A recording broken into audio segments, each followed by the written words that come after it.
Welcome back, guys. I'm excited.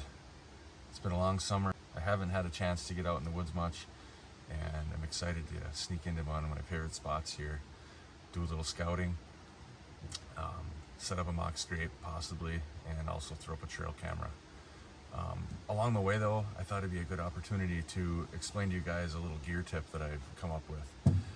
I've been using it for years and I really like it. And if you're one that spends a lot of time with the pack on, I think you'll find a lot of benefit from this. Whether you're a hiker or a hunter, I think you'll like it. So come on, let's go.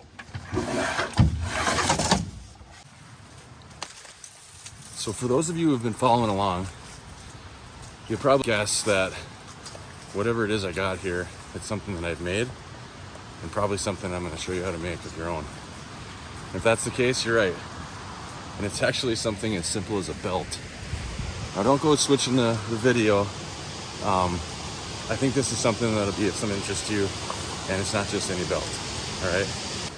So this belt, I specifically designed to be low profile, lightweight, super simple, affordable, fail-safe, but ultimately one that feels super comfortable and one that goes unnoticed when cinched tightly underneath the hip belt of your favorite backcountry backpack. Now sure, you could go out and find online any number of belts that are similar, but they're fairly expensive. You'll be looking at anywhere between probably $20 or $30 for a comparable belt before shipping and tax.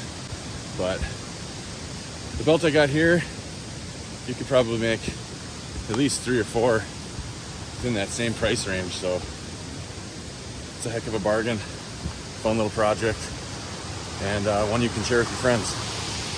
So like I said, the beauty of this project is that it's super simple and there's only a few things you need.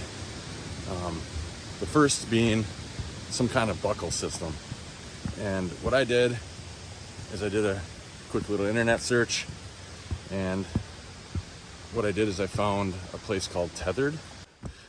For those who don't know, Tethered is a online company that specializes in the making of mobile hunting stands or saddles, mainly used for western whitetail hunters, but I think they get used in many other applications. But mainly I think it's a Midwest deal, could be wrong, but yeah, whitetail setups. Anyway, in the upper left hand corner of their homepage, you see them 3 little bars. Click on that, scroll down to DIY components, and within there you'll see a product called their T-hooks. That's what I ended up going with. And as you can see, for a pack of 4, they're only about $7, so they're really reasonable. And they come with a few different color options. You got an orange, a coyote, and then a mix pack. And the mix pack is the one that I ended up going with, which really just gives you 2 orange and 2 coyotes. These are heavy duty aluminum hooks that are corrosion resistant, lightweight, and designed to carry hundreds of pounds, which is obviously more than what we'll need for this application. Next, I went and picked up some elastic webbing that I found online, and as you can see, there's a ton of different options here. I went with a heavy-duty elastic webbing meant for a pant waistline. This company has a lot of different color options, as you can see, and are at a great price point at roughly $1 a yard. The only other material you really need is some thread to sew the loop end on that elastic webbing. For the purposes of this video, I chose a contrasting color thread so you could better see the overstitching that I used to ensure the longevity of the connection. I personally use the sewing machine, well actually, and my mommy. So I guess if your mom doesn't love you as much as mine, you might have to just stitch your own, do some hand stitching. So good luck with that. Aside from sewing that loop end, there really isn't a whole lot more. But what I also do, I guess, is burn the ends a little bit. so that it doesn't unravel. Just lightly touch it with a lighter where you've cut the webbing, and that keeps it, like I said, keeps it from unraveling. One little other tip would be, I guess, when you're doing this, cut it extra long to begin with. Once you've woven the webbing through that hook, like I'll show you later, leave a real long tag end. That way you can adjust it better to your waist size and get it to fit exactly how you want before you cut it off. And I like to leave, once it's sized perfectly, I like to leave it about maybe 4 inches of tag on it. But that's what I recommend. The last thing I want to describe here is how I go about, or how I found works best, to weave that webbing through the hook. I want to weave that webbing through the hook so that the curvature of that hook lies properly on your waist, and so that the tag ends end up on the back side of the belt, sandwiched between the main webbing for a clean look and a no slip connection.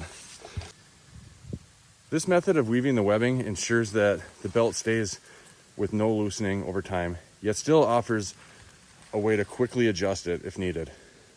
Once you find the comfort zone, you literally just set it and forget it. I've been running this belt now for over 2 years, I think, and I haven't done anything to it. Well, we've reached the top. I can stop breathing heavy now, but I'm just gonna flip the camera around, let you get a good look.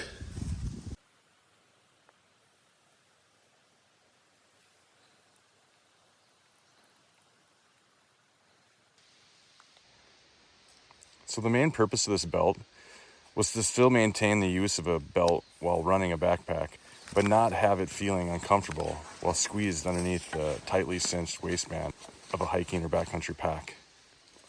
With your standard leather belt, I found that when in strange positions or bent over heavily, that rigid, bulky belt would dig in and apply unwanted pressures that could be very uncomfortable. This belt, however, has just enough give to prevent those uncomforts, yet still has enough elastic strength to keep those pants up where you want them. Now, depending on your waist size, you should be able to get maybe 6 to 12 belts out of that 10-yard spool of webbing. You obviously need just one hook per belt and a little bit or an insignificant amount of thread to make one. Put shipping and tax on top of this, and you're still under about $7 per belt, which is a far cry from what we were talking before at 20 or 30.